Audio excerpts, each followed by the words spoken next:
Welcome to GhostMire, where every night a new horror story drags you deeper than the last.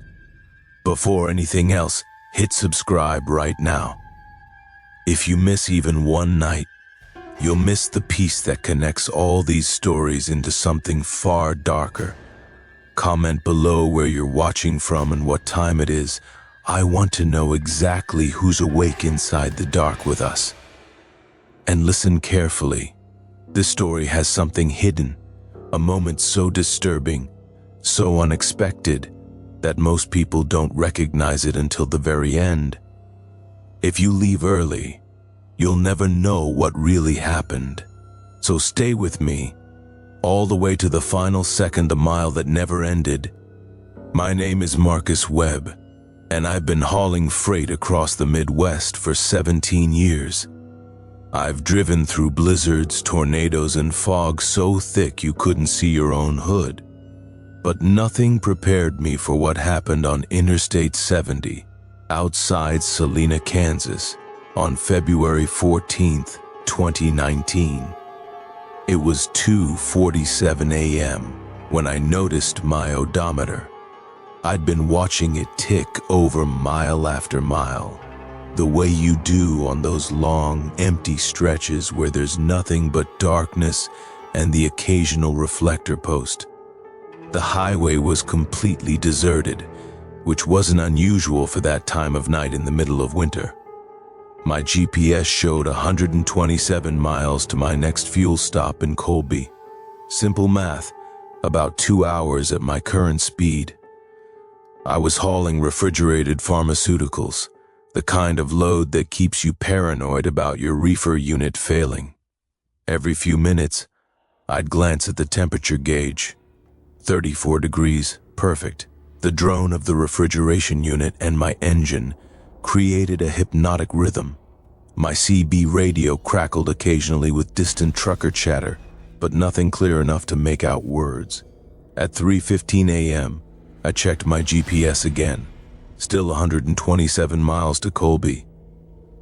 I figured it was glitching, probably lost satellite signal in a dead zone. These things happened. But my odometer had definitely moved. I'd covered at least 20 miles since my last check. I noted the mile marker I was passing, 357. I'd watch for the next one to verify I was actually moving forward. Mile marker 357 appeared again 3 minutes later. I slowed down, my hands tightening on the wheel.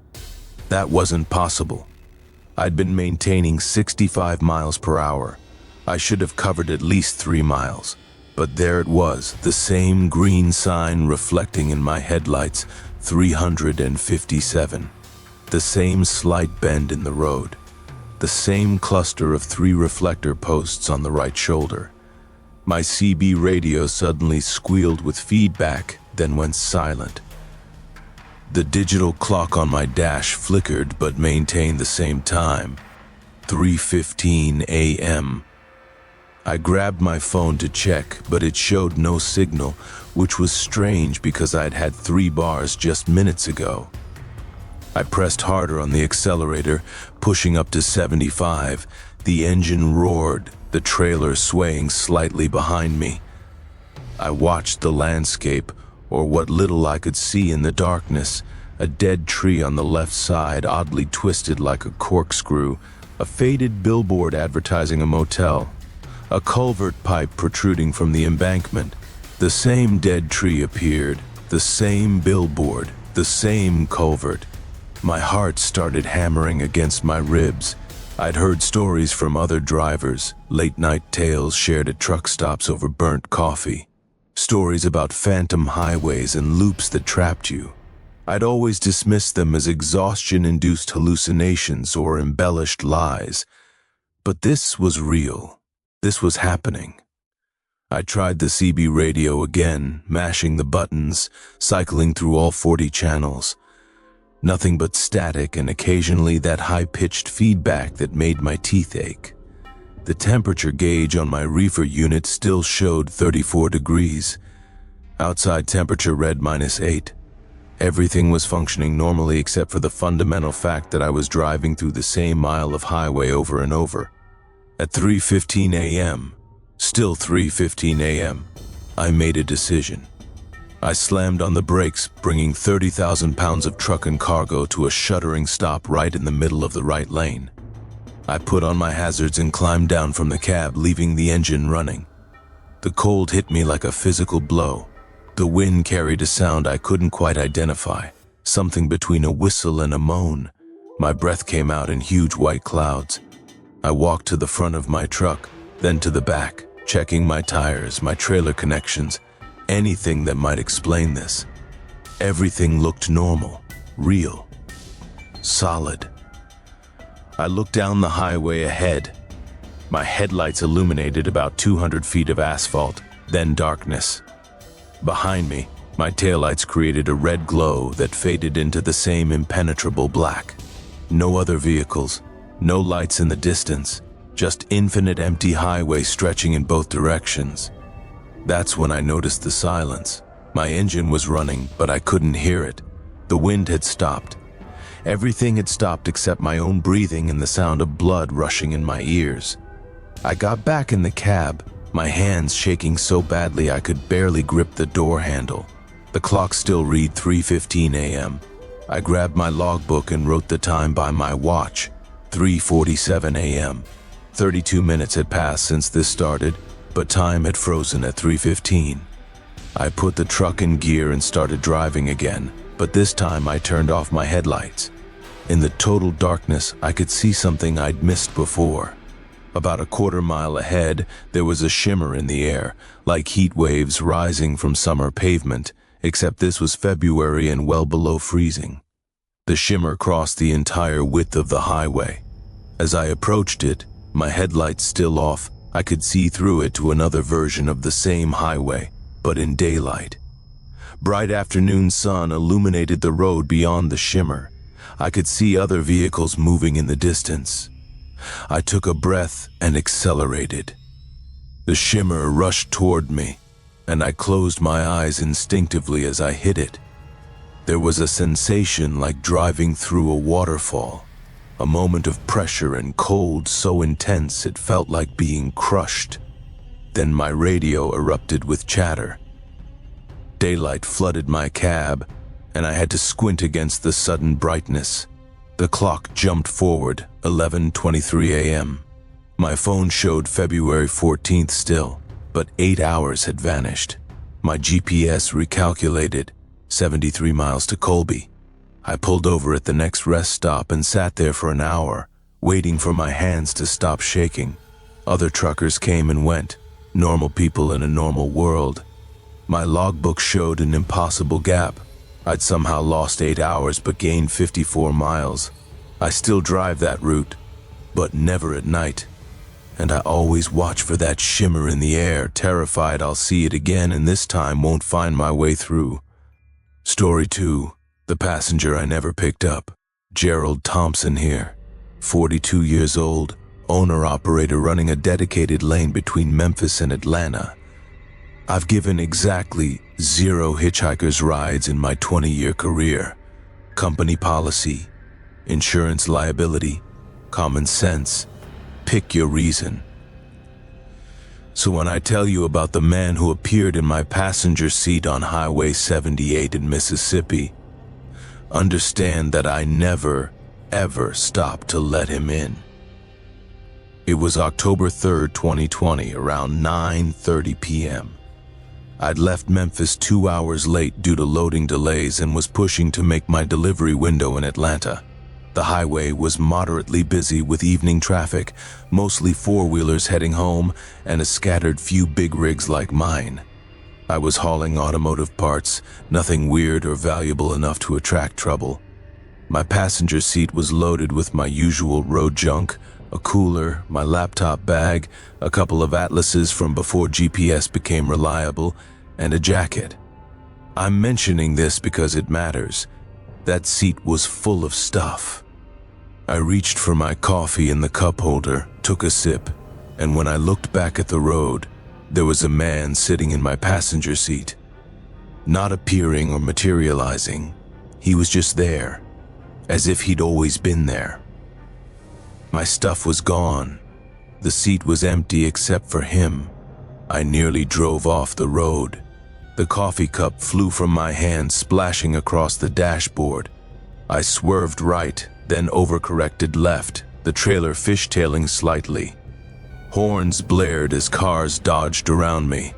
I managed to get control and looked again at the passenger seat, certain I'd imagined it. He was still there, middle-aged, maybe 50, wearing a faded blue work shirt and jeans. His face was unremarkable except for his eyes, which didn't blink. He wasn't looking at me. He was staring straight ahead through the windshield with an expression of absolute terror. "Who the hell are you?" I shouted. "How did you get in here?" He didn't respond, didn't move, just kept staring ahead with those wide, horrified eyes. I could see his chest moving, he was breathing, he was real. But my doors were locked. I knew they were locked because I always locked them, had locked them when I left the truck stop in Memphis. I grabbed my phone to call 911, but he spoke before I could dial. His voice was flat, monotone, completely disconnected from the terror on his face. "Don't stop driving. Whatever happens, don't stop." "Get out of my truck," I said, trying to keep my voice steady. "I'm pulling over right now and you're getting out. You can't stop." His eyes never moved from the windshield. "If you stop, it catches up. It's right behind us. It's always right behind us." I glanced in my mirrors. Traffic looked normal. A sedan, an SUV, another semi about a quarter-mile back. Nothing unusual, nothing threatening. "I don't know what kind of game this is, but look at your side mirror," he interrupted. "Really look." I looked. Everything seemed normal at first. Then I noticed the semi behind me. Same model as mine. Same color. Same company logo on the door. My company logo. I was an owner-operator. I was the only one with that specific logo. The truck was gaining on me, closing the distance despite me maintaining 70 miles per hour.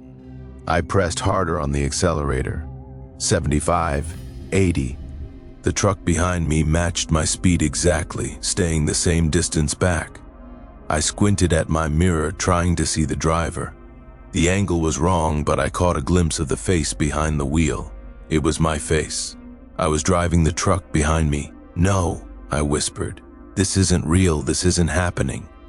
"You stopped," the man said in that same flat voice. 3 miles back, you were going to stop at that rest area. You saw the sign. You were tired, thought about pulling in for a quick break, but you didn't. You kept driving. That's when you split." "Split? What are you talking about?" "The version of you that stopped is back there. Something got him, something that waits at that rest area. It's wearing him now, driving his truck, trying to catch up to us. If it reaches us, we merge back together and you become what stopped, what got caught." I looked at the passenger seat where my stuff had been. "Where's my things? My cooler, my..." "You're remembering wrong. I've been here since Jackson. You don't remember picking me up because you didn't. I was just here, just like you'll just be there in someone else's truck someday." The truck behind me was closer now. I could see myself clearly in the mirror, my face pale and wrong, my eyes black from edge to edge. The truck was identical to mine in every detail, down to the small dent in the bumper from when I'd backed into a pole in Louisville. "How do I stop this?" My voice cracked. I was doing 85 now, dangerously fast for a loaded rig. "You don't stop. You never stop. You drive until you reach Atlanta. The city breaks the connection. Too many people, too many roads, too much reality pressing in. But only if you make it before it catches you." The pursuing truck was 100 feet back, 50 feet. I could hear its engine now, impossibly loud, a roar that shook my cab. The thing wearing my face was grinning, its mouth too wide, too full of teeth. I slammed my foot down completely, the engine screaming. 90 miles per hour, 95. The truck shouldn't be able to go this fast, but it did. Exit signs blurred past. Other vehicles were just streaks of light. The passenger was speaking again, faster now, words tumbling over each other. This happened to me in 2007 on I-40. I stopped at a Texaco outside Little Rock. I was alone.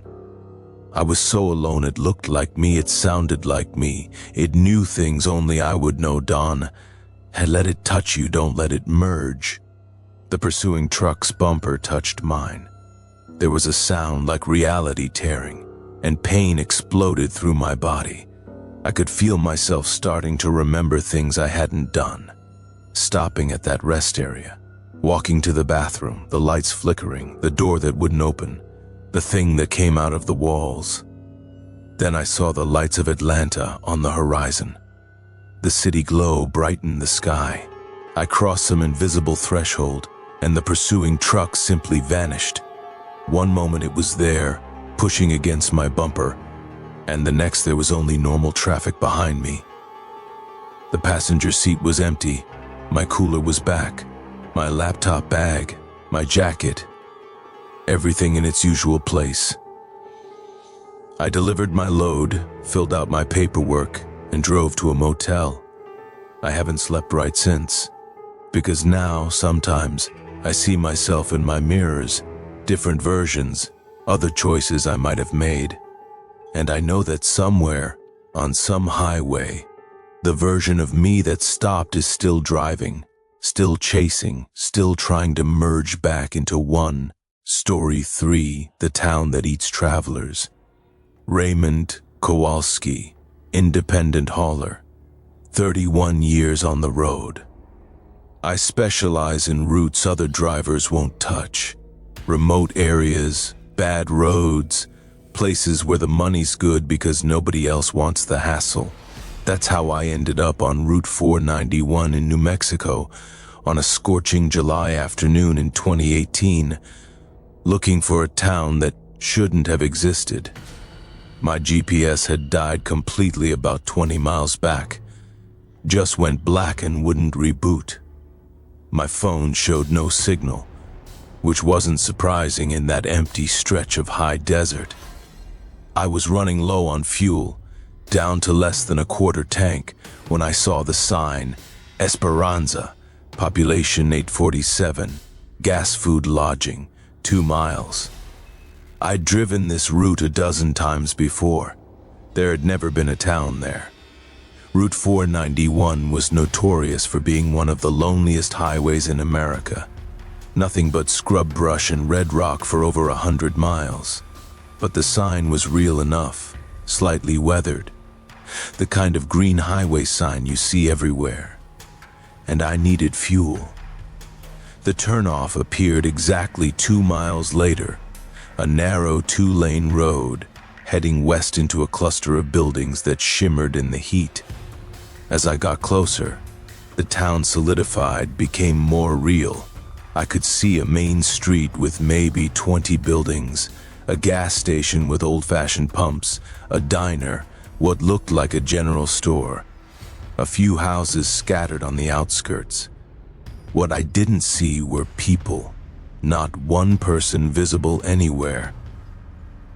I pulled into the gas station, the bell on the pump dinging as I rolled over the service hose.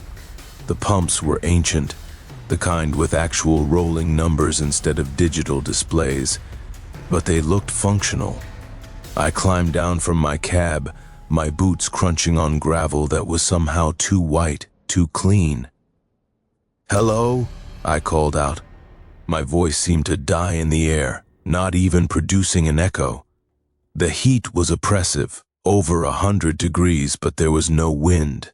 The air was perfectly still. The gas station office door was open. I walked over, peered inside, a counter with an old-fashioned register. Shelves stocked with snacks and drinks, all brands I recognized but in packaging that seemed slightly off. Colors too bright, logos subtly wrong. A calendar on the wall showed July 1987. "Anybody here?" I called again. Nothing, just that oppressive silence and heat. I should have left. Every instinct screamed at me to get back in my truck and drive, fuel tank be damned, but I told myself I was being paranoid. Small desert towns were weird. Maybe everyone was inside hiding from the heat. Maybe there was an event happening somewhere. I went back to the pumps and tried one. It worked. Ancient and slow, but fuel flowed into my tank. I watched the numbers roll over, hypnotized by the clicking sound they made. 20 gallons, 30, 40. I needed at least 60 to make it to my next destination. That's when I noticed my truck. The paint was fading. Not subtly, I could see it happening in real time. The bright red of my cab was becoming dull, oxidized, the way paint looks after years of sun exposure. The chrome on my exhaust stacks was tarnishing, turning brown with rust. I released the pump trigger and the flow stopped at 42 gallons. The numbers on the pump read $3. 47, not per gallon, total, for 42 gallons of diesel. That's not right, I muttered. Diesel was running close to $3 a gallon back then.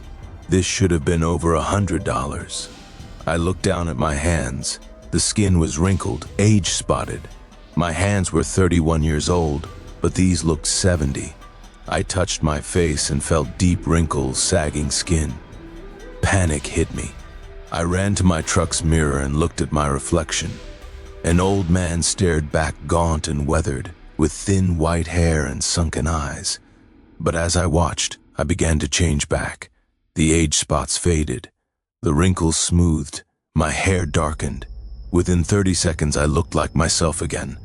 The town was feeding on me, on time, on life. I jumped into my cab, my hands shaking so badly I could barely turn the key. The engine cranked but didn't catch. I tried again. Nothing.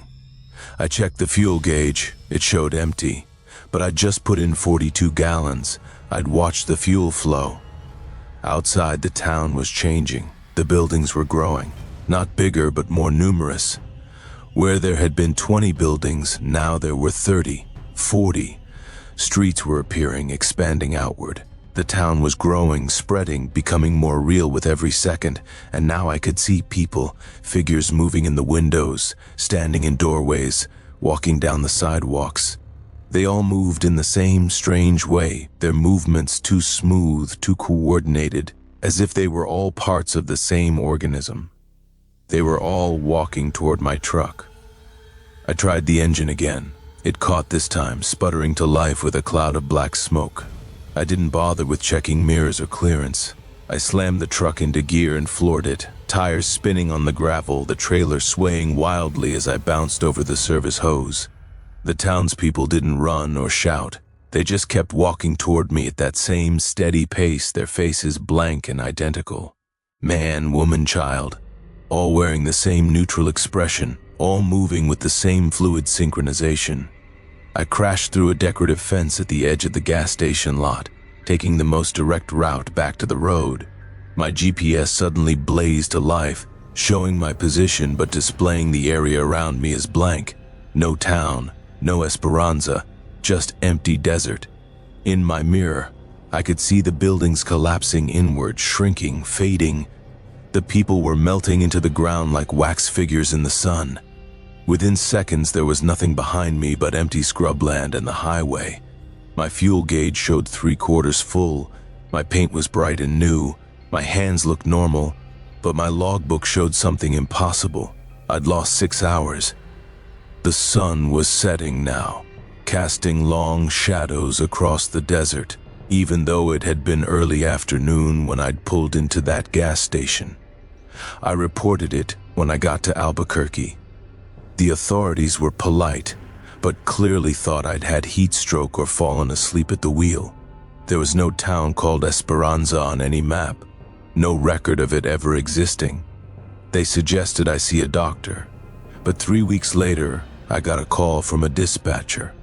Another driver had gone missing on Route 491. They found his truck on the shoulder, empty, fuel gauge reading 0. The driver was never located. The authorities said he probably wandered off, got disoriented in the heat. I know better.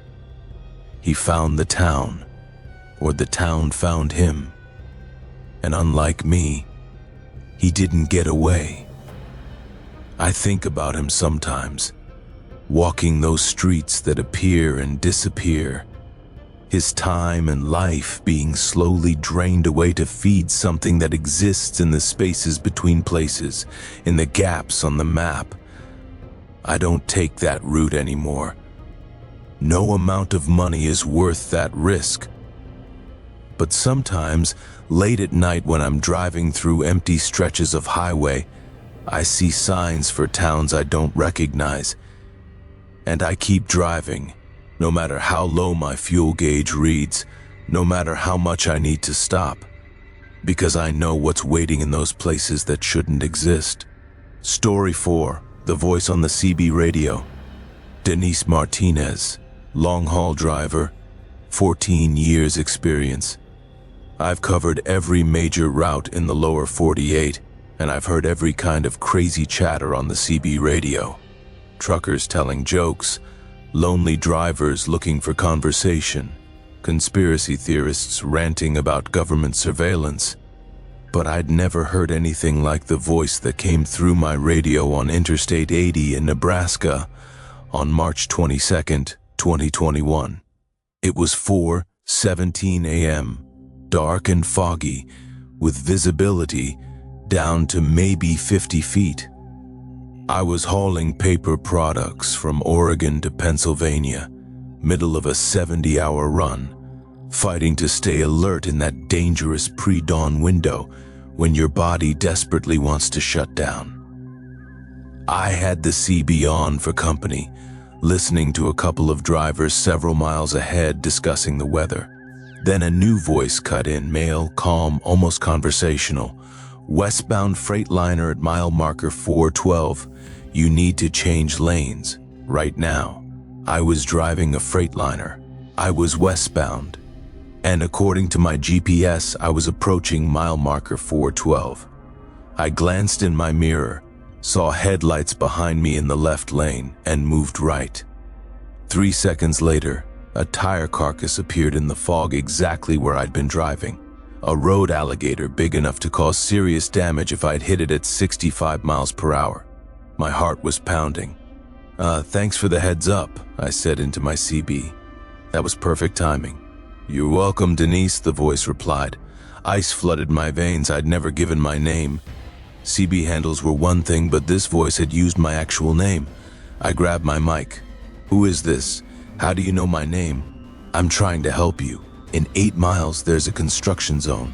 The barriers aren't marked properly. Stay in the right lane through the whole section. How do you know my name? I repeated louder. You need to trust me, Denise. I don't have much time. The signal isn't stable. Other voices started cutting in, other truckers on the channel. Who's that? What signal? Denise, you okay? I was approaching the construction zone. The voice had been right about the tire. Maybe he was monitoring somehow. Maybe he could see camera feeds or something. I stayed in the right lane. Sure enough, the left lane narrowed dangerously, the barriers jutting inward at an angle that would have clipped my mirror. Okay, I said into the CB, trying to keep my voice steady. I appreciate the help, but you need to tell me who you are and how you're getting this information. I'm you, the voice said. 17 minutes from now. You're going to stop at the rest area at mile marker 438. Don't. Keep driving. If you stop, you won't leave. The other truckers on the channel had gone silent. Everyone was listening. That's insane, I said. You're not me, I'm me, and I sound nothing like that. You're hearing my voice through your CB. It sounds different than when you hear yourself talk. But it's you, Denise. 17 minutes. You're tired. You're going to see the rest area sign and think about pulling in just for 20 minutes just to close your eyes. Don't do it. I looked at my clock. 4:33 a.m. I did the math. 17 minutes would be 4:50 a.m. The rest area at mile marker 438 was one I'd used before, clean facilities, well lit. I often stopped there on this route. Why? I asked. What happens if I stop? There's a man. He's waiting. He's been waiting for 3 days, and if you stop, you're the one he's waiting for. I stopped. I'm trying to fix it, to send the message back, to warn you. The signal keeps breaking up. I don't know if I'm getting through. One of the other truckers keyed his mic. Lady, I don't know what's going on, but I'm 5 miles ahead of you. I'll check out the rest area, let you know if anything looks off. No. My voice, the other voice, shouted through the radio. Don't stop. Nobody stops. The loop needs to be broken. Static erupted across the channel, a high-pitched squeal that made me wince. When it cleared, there was only silence. I tried calling out, asking if anyone was still there. No response. The miles ticked by. 420, 425, 430. I was getting tired, more tired than I'd realized. My eyes kept trying to close. I thought about coffee, about splashing cold water on my face. The rest area at 438 would be perfect. Just a quick stop, just 20 minutes. The sign appeared in my headlights. Rest area, 1 mile. Don't stop. I gripped the steering wheel and kept driving. My body screamed for rest. My eyes burned. Every instinct said to pull over, to take a break. Driving this tired was dangerous. But that voice, my voice, had been so certain, so desperate. Mile marker 438 appeared. I could see the rest area entrance, well lit and inviting. A single car was parked in the automobile section. One semi in the truck parking, though the angle was wrong. No driver would park at that odd diagonal angle unless something was wrong. And standing under the light near the entrance was a man, just standing there, waiting. Too far away to see his face, but I could see him turn his head, tracking my truck as I passed. I didn't stop. I kept driving, hands shaking, jaw clenched. I drove another 30 miles before I felt safe enough to pull over at a busy truck stop with dozens of other vehicles and people everywhere. I filled up on coffee and sat in the driver's lounge, trying to process what had happened. The TV was playing morning news. I wasn't really watching until I heard, body discovered at a rest stop on Interstate 80 in Nebraska. The victim, a female truck driver, appears to have been deceased for approximately 3 days. Authorities are treating this as a homicide and are asking anyone who may have stopped at the rest area between March 19th and 22nd to contact. They showed the rest area. Mile marker 438. The same one I'd just passed. The same one where that man had been standing. I pulled out my logbook with shaking hands and looked at the date. March 22nd. 3 days ago would have been March 19th. The victim had been there for 3 days. Waiting. Being used as bait. My CB radio crackled. That voice came through again, clearer now. You didn't stop. You broke the loop. I'm static. Fading now. The timeline is healing. But Denise, you need to remember this. You need to warn. More static. Next time. It's not over. It waits. It's always waiting. The radio went silent. I sat there in that truck stop for 4 hours before I felt steady enough to drive. I reported what I'd heard to the police, though I left out the part about the voice being me from the future. They took my statement, thanked me, said they'd be in touch if they needed more information. They never called back. I checked the news obsessively for weeks. They never caught the man. The case went cold. But sometimes, late at night on empty stretches of highway, my CB radio crackles with that voice. My voice, warning me, telling me where not to stop, which routes to avoid, which rest areas have something waiting. I don't know if I'm receiving messages from other timelines, from other versions of me who didn't get warned, or if I'm the one sending them, somehow transmitting backward through time to save myself over and over. All I know is that I listen, and I don't stop at mile marker 438. Everett's Story 5th, The Cargo That Watched Back. Frank Delacroix, Specialized Freight Hauler. I move sensitive cargo, medical equipment, high-value electronics, occasionally things the shipper doesn't fully explain. In 30 years, I've learned not to ask too many questions. The money's good, the loads are secure, and what's in the back is none of my business. That philosophy worked fine until I picked up a shipment from a facility outside Dulce, New Mexico, on November 8th, 2019. The facility wasn't on any map. I'd been given coordinates instead of an address, and my GPS had trouble locking onto them. The building itself was nondescript, unmarked concrete, no windows, surrounded by security fencing. 3 guards checked my credentials before letting me through.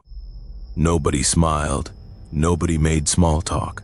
The shipping manager, a woman with hollow eyes who looked like she hadn't slept in days, handed me the paperwork.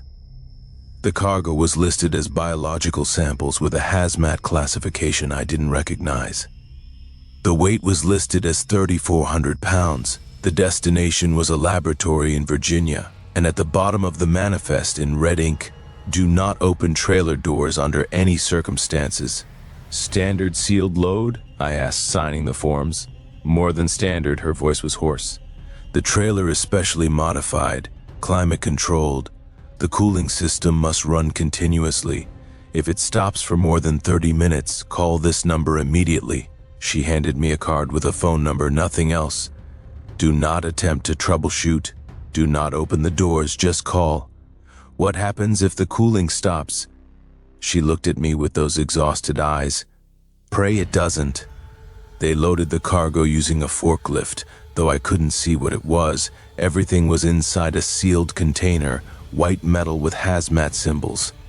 The entire process took 20 minutes, and the whole time the workers moved with nervous efficiency, like people handling something that might explode. I hooked up the trailer and headed east. For the first 200 miles, everything was fine. The reefer unit hummed along, maintaining a steady 36 degrees. I stopped once for fuel and food, keeping the engine and cooling system running the whole time. It was around midnight, crossing into Texas, when I started hearing the sounds. Scratching, coming from inside the trailer. Rhythmic, persistent scratching, like something scraping metal. I told myself it was just the cargo shifting, containers rubbing together. But the scratching had a pattern. 3 long scratches, 2 short, 3 long, over and over.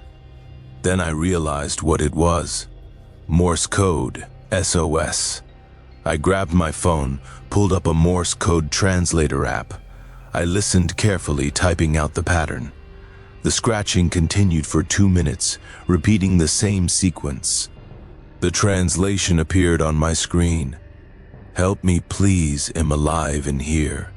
They said I was dead, but am not, please help me get out, please." My hands were shaking so badly I nearly dropped the phone. This had to be a mistake, a prank, something. But the scratching continued, desperate, frantic. I pulled over at the next exit, parking in the back corner of a closed gas station. The trailer sat behind me, silent now.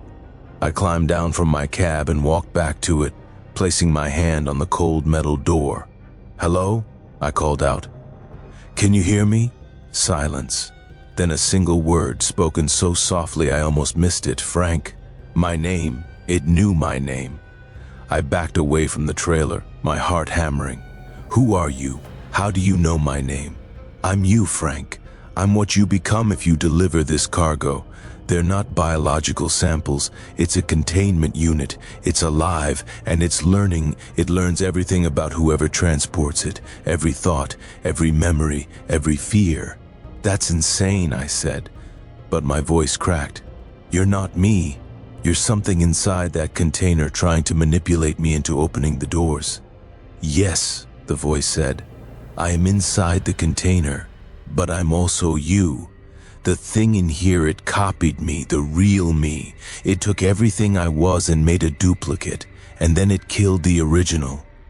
I'm the copy, Frank. I'm you with all your memories, all your feelings trapped in this box. And if you deliver me to Virginia, it happens to you too. They open the doors in a sealed room. It escapes the container. It touches you.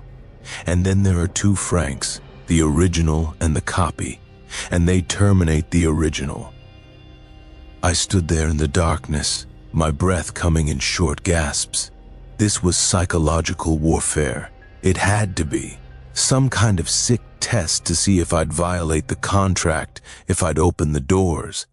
"I'm delivering the cargo," I said firmly. "I don't know what you are or what game this is, but I'm doing my job."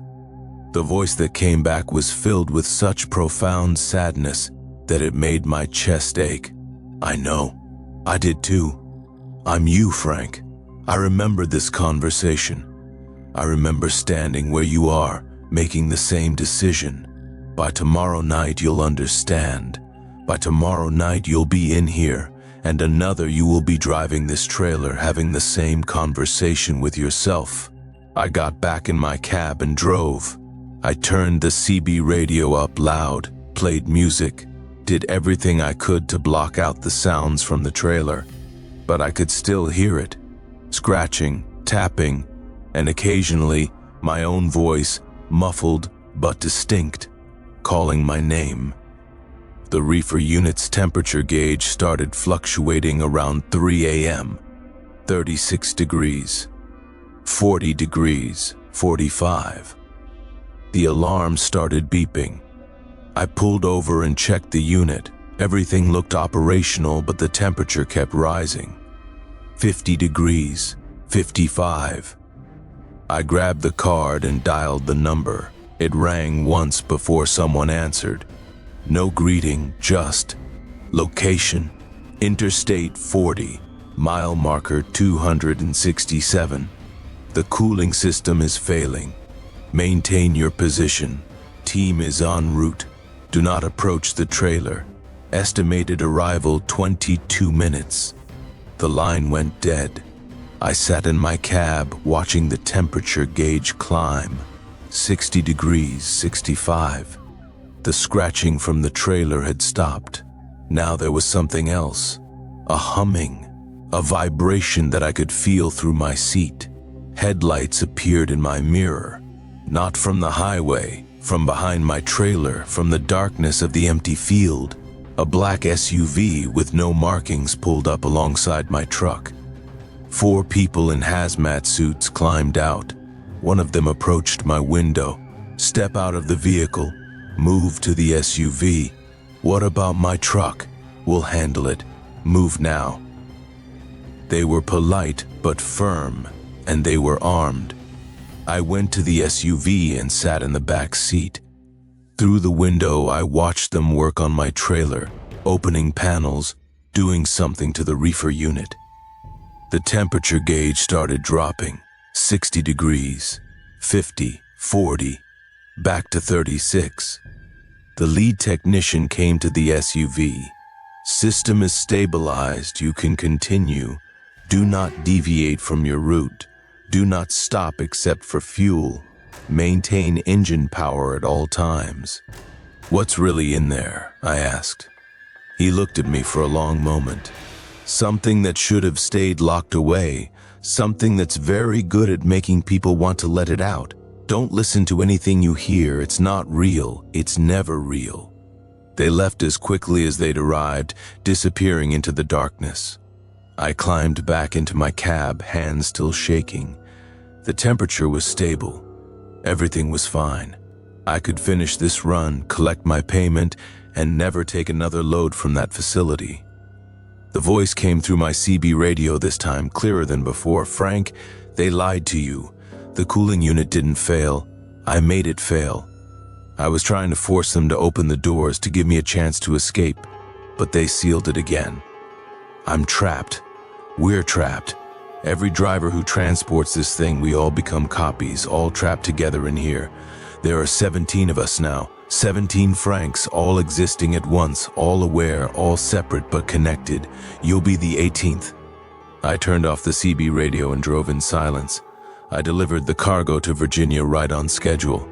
They took it into a sealed facility, and I never saw what was inside. I collected my payment. I went home. But sometimes late at night, I feel like I'm in two places at once. Like there's a copy of me somewhere, trapped in darkness, scratching on metal walls, trying to warn the next driver. And I wonder if I'm the original Frank, or if I'm already the copy. If that night on the highway I somehow got replaced without even knowing it.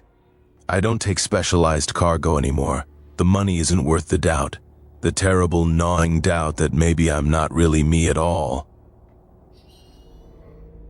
The fog that remembered. Charlene Wu, regional delivery driver, 23 years on the road. I've driven through every kind of weather. Hurricanes, tornadoes, ice storms that turned highways into skating rinks. But I'd never experienced anything like the fog that rolled in on Highway 101 along the California coast on September 15, 2017. It started normally enough. A light coastal fog around 7 p.m., the kind you get all the time in that area. I was hauling fresh produce from Salina to Portland, running a tight schedule. The fog thickened as I headed north, which wasn't unusual. By 8 p.m., visibility was down to about 20 feet. I slowed to 45 miles per hour and turned on my fog lights. Then the fog changed.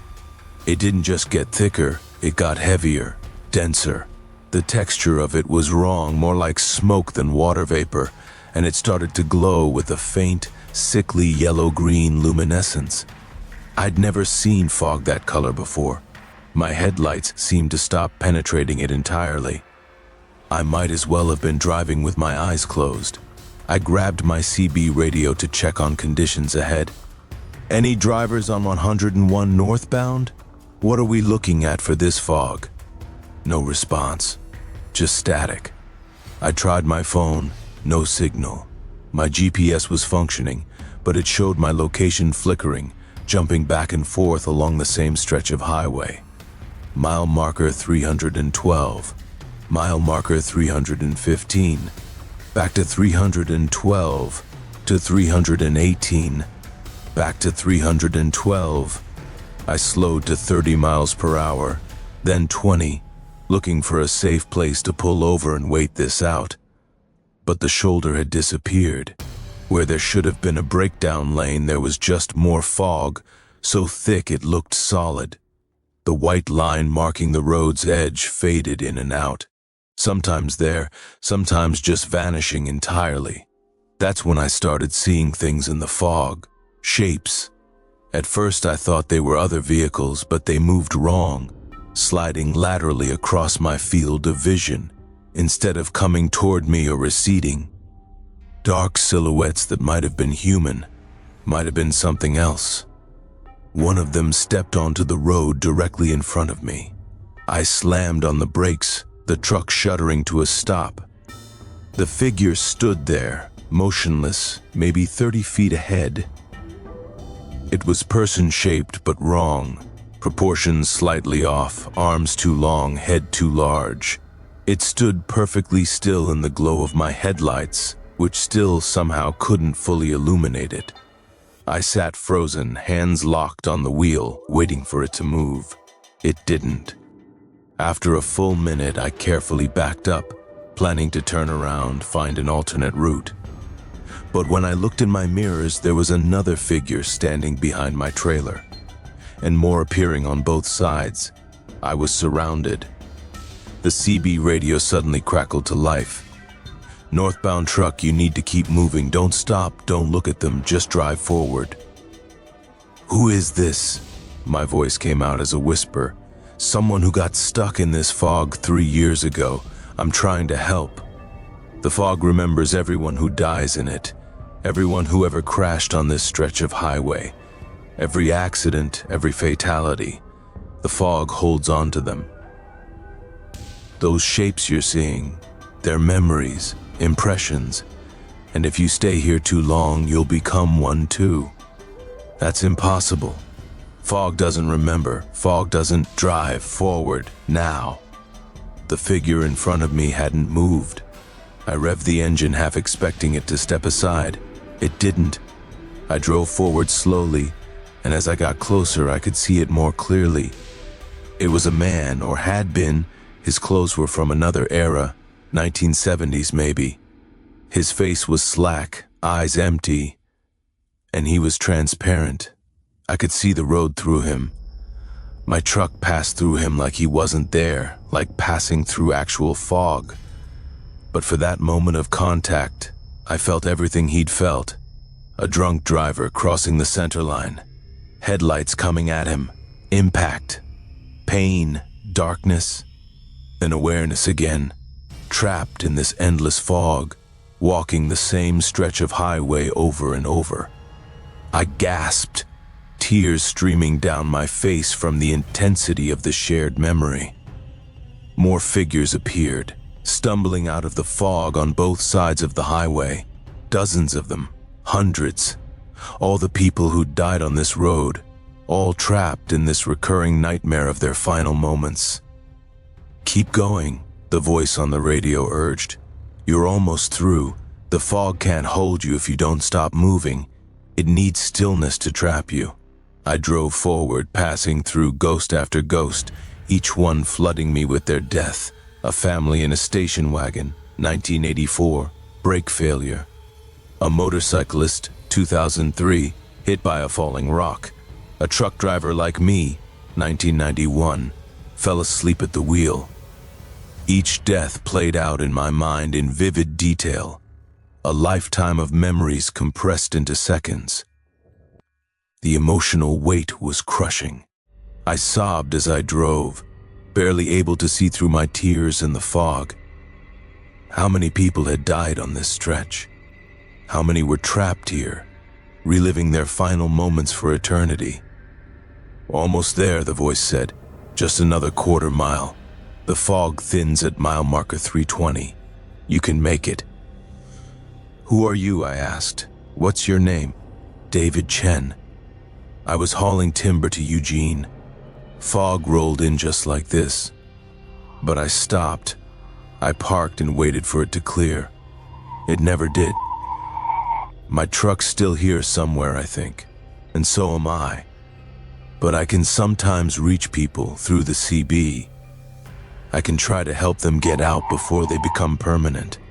"Come with me," I said desperately. "Get out of the fog." "I can't. I'm part of it now. I don't even know if I'm really talking to you or if this is just another loop of the same conversation I've been having for 3 years. But just in case it's real, just in case you're real, you need to keep driving." The fog was beginning to thin. I could see faint lights ahead, red taillights of another vehicle. Normal traffic, normal fog. The ghosts faded away, dissolving back into the mist. My GPS stabilized, showing mile marker 320. I burst through the fog bank like breaching the surface of water. Suddenly I could see clearly, normal coastal fog, light and patchy. Other vehicles visible on the highway. My phone signal returned. My CB radio came alive with normal trucker chatter. I pulled over at the next rest stop and sat there shaking until dawn. I filed a report with the highway patrol, though I left out the ghosts and just reported dangerous fog conditions. They said they'd send someone to check it out. 3 days later, I looked up David Chen. I found an article from 2014. Truck driver disappeared on Highway 101. Vehicle never found. Last seen heading north through heavy fog. Presumed dead, but body never recovered. I called the number listed for his wife in the article. An older woman answered. "Hello, Mrs. Chen? I'm calling about your husband David." There was a long silence. Then, David's been gone for years. Who is this? I'm a truck driver. I was on Highway 101 3 nights ago. There was fog, and I heard David's voice on my CB radio. He helped me get through.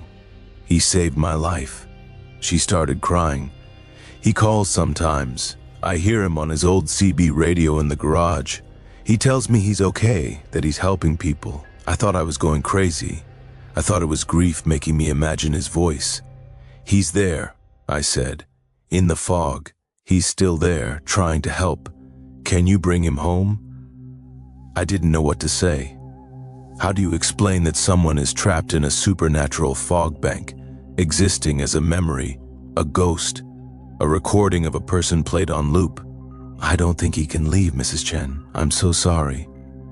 She was silent for a long time. Then tell him I love him. If you ever hear him again, please tell him that. I will.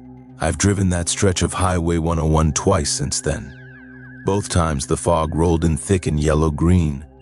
Both times I heard David's voice on the CB radio, warning me, guiding me through. And both times, as I emerged from the fog, I told him what his wife said, that she loves him, that she knows he's there. I don't know if he hears me.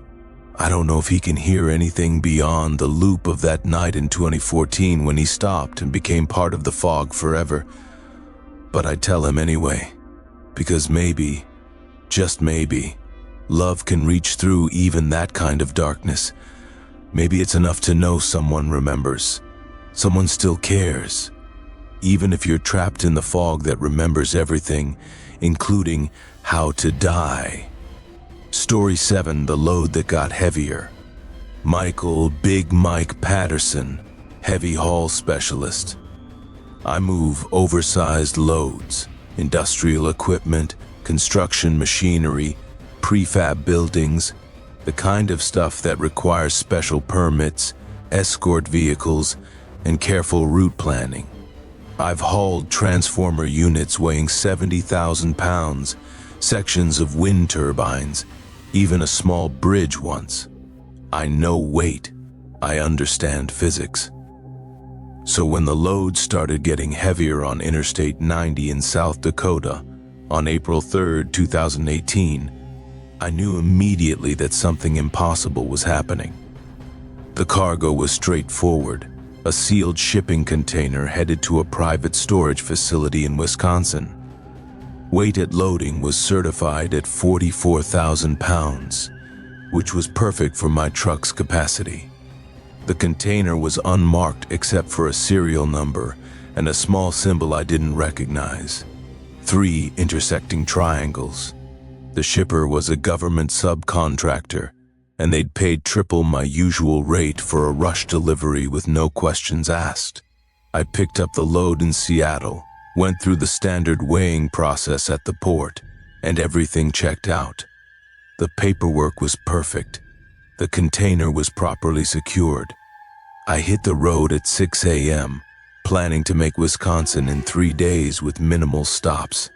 Everything was fine for the first 800 miles.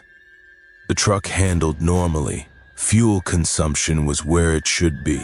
The load rode stable through mountain passes and highway curves.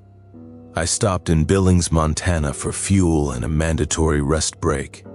When I pulled back onto the highway, something felt different. The truck was working harder. I could hear the engine straining slightly, and the fuel gauge was dropping faster than normal.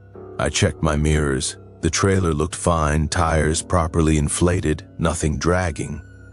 But the truck was definitely laboring more than it should. By the time I crossed into South Dakota, it was undeniable.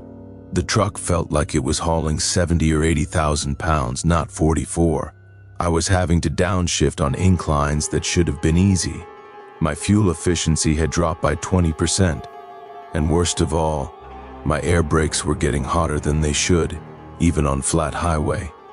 I pulled into a truck stop outside Rapid City to figure out what was wrong.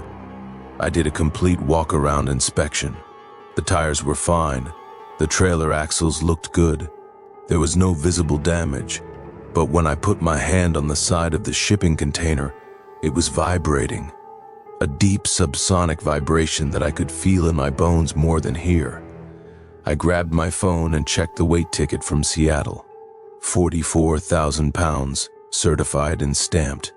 But my truck was acting like it was hauling 50% more weight. I found a truck scale at the edge of the parking lot and pulled onto it. The digital readout flickered, climbed, and settled on a number. 67,400 pounds. That was impossible. The container was sealed. Nothing could have been added. Weight doesn't just spontaneously increase. But there it was, in glowing red numbers. I'd gained 23,400 pounds since Seattle. I got out and approached the container again, my hand trembling as I touched the metal. The vibration was stronger now, more insistent. And there was something else. Heat. The container was warm, significantly warmer than the ambient temperature. My phone rang. Unknown number. I answered, and a woman's voice said, "Mr. Patterson, you need to continue driving. Do not open the container. Do not delay." Who is this? How did you get this number? The container is monitored. We're aware of your situation. The weight increase is expected. Continue to your destination. Expected? How is 23,000 pounds of weight gain expected? What the hell is in there? That information is classified. You will receive a significant bonus payment upon delivery. 3 times your contracted rate, plus hazard pay. But you must continue now. Every hour of delay increases the risk. Risk of what? Continue driving, Mr. Patterson. The container must reach the facility before the weight becomes unmanageable. The line went dead. I stood there, staring at the container, my mind racing. This was insane, but I was already in it, already halfway across the country with whatever this thing was. And the money they were offering was enough to pay off my truck, maybe buy another one. I got back on the road. The truck groaned under the impossible weight. I had to avoid steep grades entirely, taking longer routes through flatter terrain. My fuel stops doubled in frequency, and every time I stopped, the container was heavier. By midnight, I was struggling to maintain 50 miles per hour on level highway. I stopped at another truck scale in Minnesota. The readout showed 89,200 pounds. I'd gained another 22,000 pounds in 6 hours. At this rate, I'd exceed my truck's absolute maximum capacity within a few more hours. The container was hot now, almost too hot to touch. The vibration had become audible, a deep thrumming that resonated through the entire truck. Other truckers at fuel stops were staring, asking if everything was okay. I made excuses and kept moving. The phone rang again. Same unknown number. Status report. "The load is at 89,000 pounds, I said, my voice tight with stress. "My truck isn't rated for this.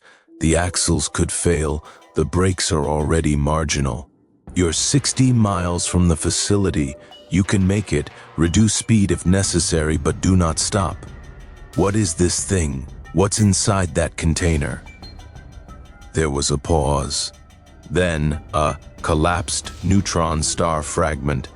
Approximately 3 cubic centimeters. It was stable when loaded, but it's beginning to expand back toward normal density. By the time you arrive, it will weigh approximately 120,000 pounds. My blood turned to ice. That's impossible. This trailer will collapse. The road will collapse. The trailer is reinforced with carbine lattice weaving. It will hold. The highway in this section was specifically upgraded to handle heavy loads. You were selected because your route and timing aligned with our requirements. You're telling me I'm hauling a piece of a neutron star? Something that weighs billions of tons per cubic inch? A very small piece, Mr. Patterson, and it's been treated to slow its mass reconstitution. But yes, And if the container breached before reaching the facility, the fragment will fall through the Earth's crust like it isn't there. It will sink to the planet's core, possibly destabilizing the magnetic field. I wanted to stop, to abandon the truck and run, but I was already committed. The container was too heavy to unhook safely, and if what they were saying was true, stopping might be worse than continuing. The final 60 miles took 3 hours.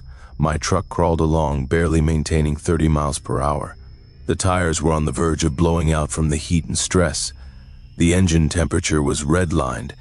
Every bridge I crossed, I held my breath, praying the structure would support the impossible weight. The facility appeared in my GPS, a nondescript building off a rural highway surrounded by empty farmland. As I turned onto the access road, the pavement beneath me was different. Reinforced concrete at least 3 feet thick. Heavy equipment and personnel in protective gear waited at the loading dock. They took the container with a specialized crane system, moving with urgent precision. The moment the weight was off my truck, the suspension rose 6 inches, the axles creaking as they settled back to normal geometry. I climbed down from the cab on shaking legs. A man in a white coat approached, holding a tablet. Final weight was 118,600 pounds. You made it with 17 minutes to spare. Excellent work. What would have happened if I'd been late? He looked at me seriously. The container was rated for 125,000 pounds. Beyond that, structural failure was likely. If the fragment had breached containment, he gestured vaguely at the ground. Well, you wouldn't have survived to worry about it. They paid me in cash. 3 times the original rate plus the bonus. Enough money to change my life. But I couldn't stop shaking for 3 days. I kept imagining that fragment, that impossibly dense piece of a dead star, pulling me down through the earth, falling forever through rock and magma. I don't take no questions asked loads anymore. I don't care how good the money is, because now I know what's really moving on our highways sometimes. Things that shouldn't exist, things that bend the rules of physics, things heavy enough to crack the world if they're dropped in the wrong place. And I know that somewhere, in sealed containers and unmarked facilities, people are moving these impossible cargoes every day, hoping the trucks hold, hoping the roads don't collapse, hoping we don't accidentally doom the planet while chasing another paycheck. Weight isn't always what it seems. Sometimes it's measured in tons, sometimes in consequences, and sometimes the heaviest cargo is the knowledge of what you've carried. Story 8. The rest stop that repeated. Sandra Vasquez, long-haul driver, 19 years experience. I've stopped at hundreds of rest areas from coast to coast, and they're all basically the same. Parking lots, bathrooms, maybe vending machines and a picnic area. Utterly forgettable places where you take a break and move on. But the rest area on Interstate 35 in Iowa became unforgettable on January 28, 2020, when I realized I couldn't leave. It was a routine stop, nothing special.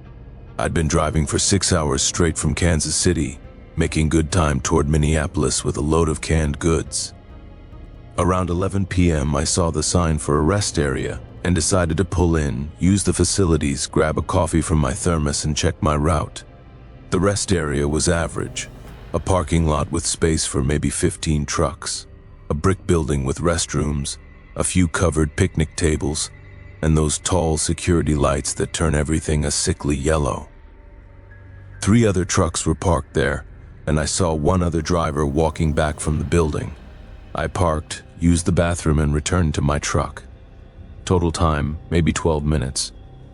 I started the engine, checked my mirrors, and pulled out of the parking spot, heading back toward the exit ramp to the highway.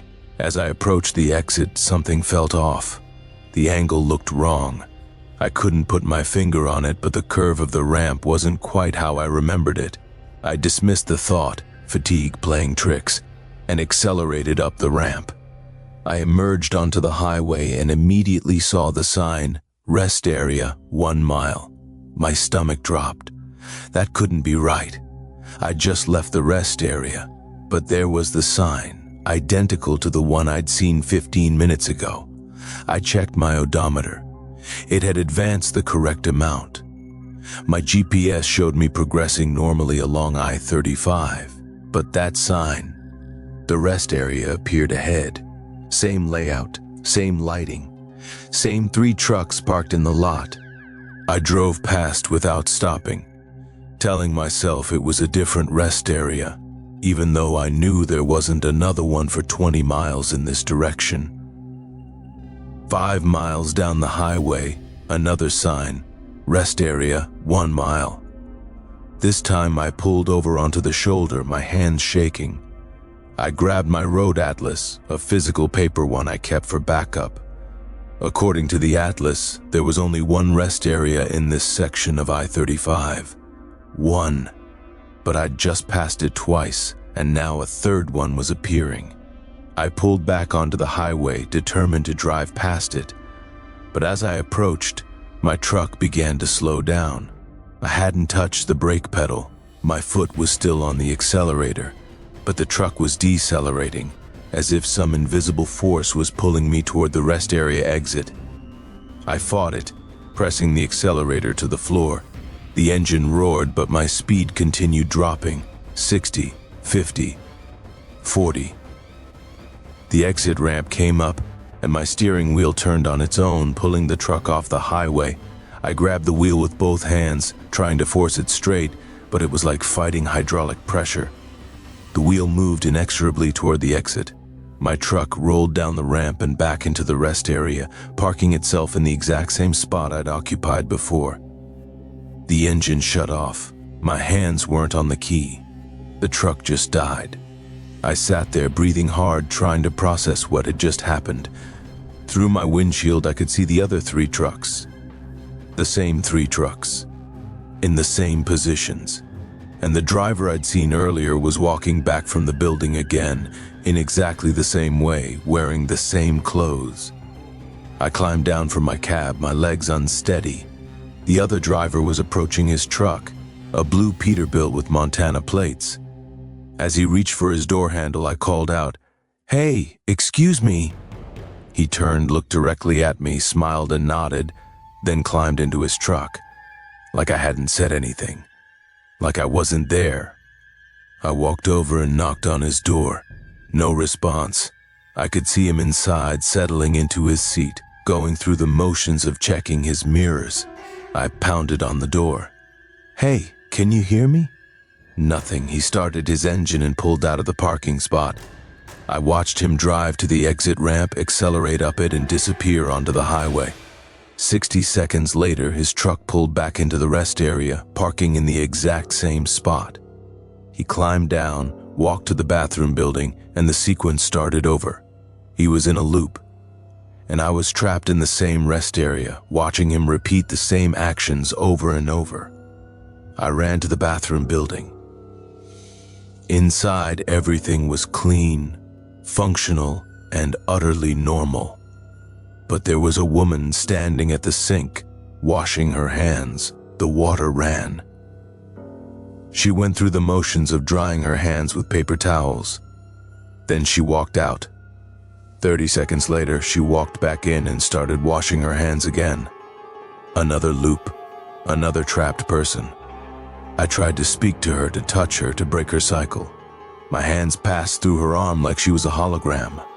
She was there but not there, existing in her own repeating moment, unable to see or hear anything outside it. I ran back outside, desperate now. How many people were trapped here?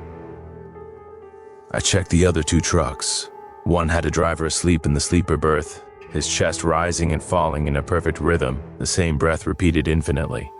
The other truck was empty, but I could see footprints in the frost leading to the building and back, over and over, wearing a path in the ice. My phone showed no signal. My CB radio produced only static. I tried to start my truck again. Nothing. The key turned, but nothing happened. I was stuck. Hours passed. I watched the loops continue. The driver in the blue Peterbilt going through his routine. The woman washing her hands. A man walking his dog around the picnic area, the dog always sniffing the same bush. All of them trapped in their own individual moments, repeating forever. I tried walking to the highway, but the distance stretched. I walked for what felt like an hour, and the highway never got closer. It stayed the same distance away, an unreachable promise of escape. As dawn approached, I sat in my truck, exhausted and terrified. The sun came up, but it didn't move. It just appeared at the horizon and stayed there, frozen in perpetual sunrise. The temperature didn't change. The wind didn't blow. Even the insects were frozen mid-flight, hanging in the air like mobile sculptures. Then I heard a voice. "You're new." I spun around. A man was standing outside my truck, looking up at me. He was in his 60s, weathered face, trucker's build, and he was looking directly at me, seeing me. How are you not looped?" I stammered. "I was for 3 months. Then something changed. I became aware I could see the loop from outside it, and once that happened, I could move freely again. Sort of. How do I get out?" He shook his head sadly. "You don't, not physically. The rest area exists in a temporal fold, a moment that got stuck, separated from the main timeline. We're all trapped in the same 12 minutes repeating forever. But you can become aware like me. You can stop being part of the loop and start observing it. That's not good enough. I need to leave. I have a delivery. I have a life. That life is gone. The moment you pulled in here, you stopped existing in the normal timeline. Out there," he gestured toward the highway, "time is still moving. Your truck is probably listed as abandoned by now. Your company has written you off. But in here, it's always 11:13 p.m. on January 28th, 2020. I wanted to scream, to cry, to rage against the impossibility of it. But I could see in his eyes that he was telling the truth. "How many of us are here?" I asked. "I've counted 47 distinct loops. 47 people, all trapped in their own moments, repeating their actions. Most will never become aware. They'll loop forever, experiencing the same 12 minutes as if it's always the first time. And you're just stuck here, watching? I'm looking for the exit. There has to be one. These temporal folds aren't permanent. They're unstable. Eventually, this one will collapse back into the main timeline. When it does, we might get thrown back out. We might cease to exist, or we might end up somewhere else in time entirely. I'm trying to figure out which." He walked away, disappearing into the building. I sat in my truck as the frozen sun stayed locked on the horizon, and the loops continued their endless repetitions around me. I don't know how long I've been here. Time doesn't mean anything when you're trapped in a single moment. But I've started to become aware, to step outside my own loop. And now I watch the highway, waiting for new victims, waiting for that moment when the fold collapses and maybe, just maybe, sets us free. If you ever see a rest area on I-35 in Iowa that feels slightly wrong, that looks just a bit too familiar, keep driving. Don't stop. Because the moment you pull in might be the last moment you ever experience. The moment you'll repeat forever. Trapped in a rest stop that never ends. Story 9. The Delivery to Nowhere. Tom Bradley, Expedited Freight Specialist. I handle time-sensitive deliveries, medical supplies, legal documents, emergency parts for downed equipment. The kind of runs where every minute counts and the pay reflects the urgency. So when I got a call at 3 a.m. on December 12, 2021, offering triple my usual rate for a same-day delivery from Boise to coordinate waypoint Alpha 7, I didn't ask many questions. The pickup was at a nondescript warehouse on the outskirts of Boise. The package was small, a reinforced case about the size of a briefcase, weighing maybe 30 pounds. The shipping manifest listed the contents as classified materials, with a priority code I'd never seen before. The delivery instructions didn't include an address, just GPS coordinates and a note. Delivered by 18:00 hours, no exceptions, no deviations from prescribed route. The prescribed route was bizarre. Instead of taking the highway, it had me using back roads, county routes, and unmarked paths through national forest. My GPS kept trying to recalculate to more efficient routes, but the instructions were explicit: follow the prescribed route exactly or forfeit payment. I loaded the case into my truck, secured it in the passenger seat, and headed out. The first few hours were normal, if tedious. Winding mountain roads, dense forest, barely 2 lanes wide. I saw maybe 3 other vehicles in 4 hours. Around noon, I reached a section of road that didn't appear on any map. My GPS showed me driving through blank space, not forest, not private land, just gray unmarked area. The road itself was paved but in poor condition, like it hadn't been maintained in decades.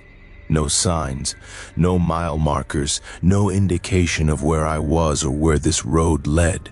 The forest on both sides grew thicker, the trees pressing in close to the road. The sunlight took on a strange quality, filtering through the canopy in greenish-brown shafts that didn't quite look natural. And there was no sound, no birds, no wind, no insects, just the rumble of my engine and the crunch of tires on deteriorating pavement. The GPS showed me approaching the delivery coordinates, but there was nothing there, just road and forest. I came around a curve and saw the building. It shouldn't have existed. We were at least 40 miles from the nearest town, in the middle of federal forest land. But there it was, a concrete structure built into the side of a hill, almost invisible unless you knew what to look for.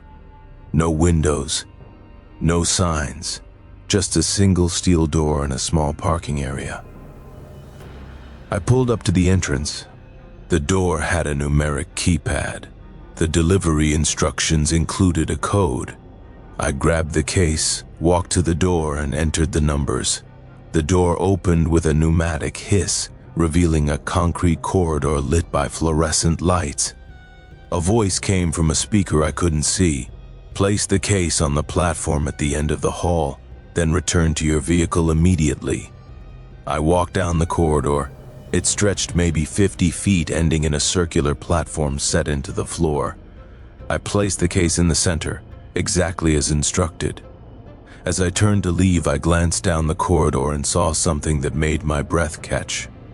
There were other corridors branching off, visible through doorways. And in those corridors, I could see more platforms. On those platforms were other cases, dozens of them, hundreds. They stretched back into the facility in perfect rows, each one identical to the case I'd just delivered. And standing in one of the far corridors, barely visible in the distance, was a figure. Humanoid, but wrong. Too tall. Proportions slightly off. It was looking in my direction, though I couldn't see its face. I ran. Pure instinct. I sprinted back down the corridor, burst through the steel door, and dove into my truck. The door behind me sealed shut with that same pneumatic hiss. I started the engine with shaking hands and floored it, spraying gravel as I spun away from that impossible facility. The GPS recalculated, showing me a route back to Boise, but it wasn't the same route I'd taken to get there. This one was more direct, using actual highways. I followed it, desperate to get back to civilization.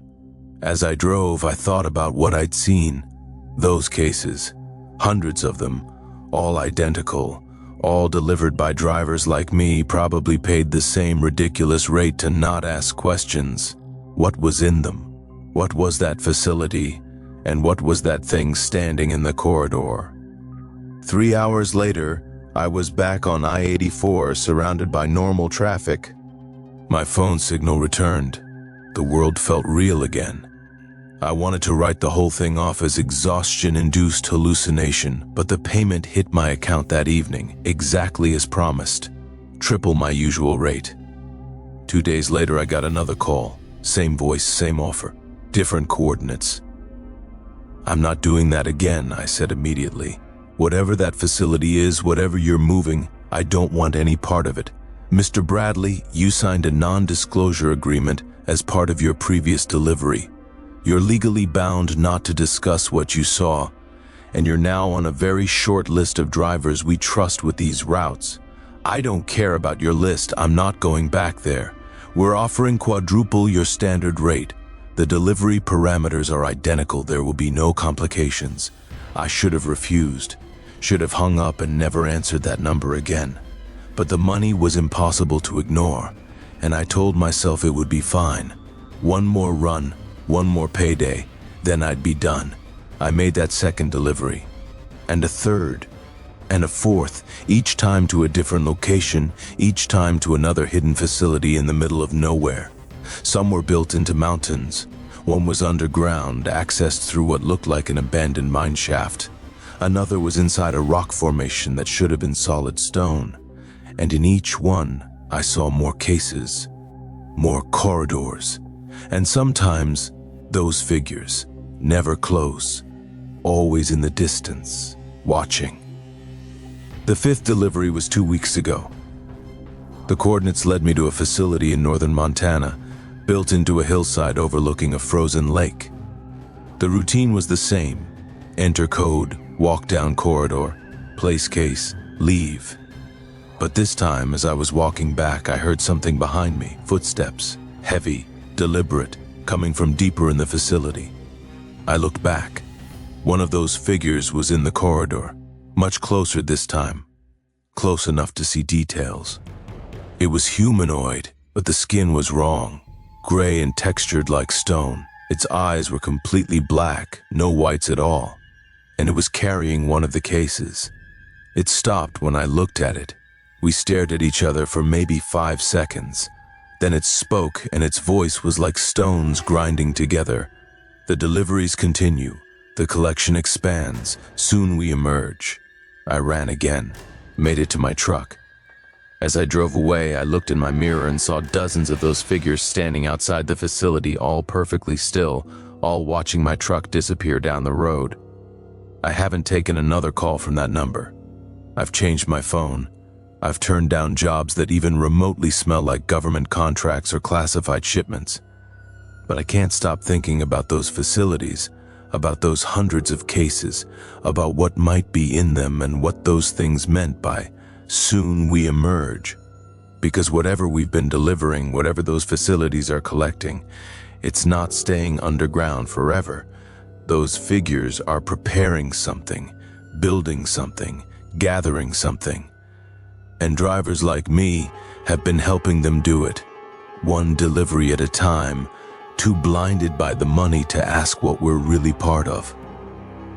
I don't know when it happens, but I think about that figure's words, "soon we emerge," and I watch the news obsessively, waiting for the day when those facilities open and whatever we've been delivering comes out. And I wonder if I'll recognize my own complicity when that day comes, if I'll see the cases I delivered being opened, if I'll watch what's inside them spread across the world and know that I helped make it possible. For money, for triple my rate, for one more job that seemed too good to be true, because it was.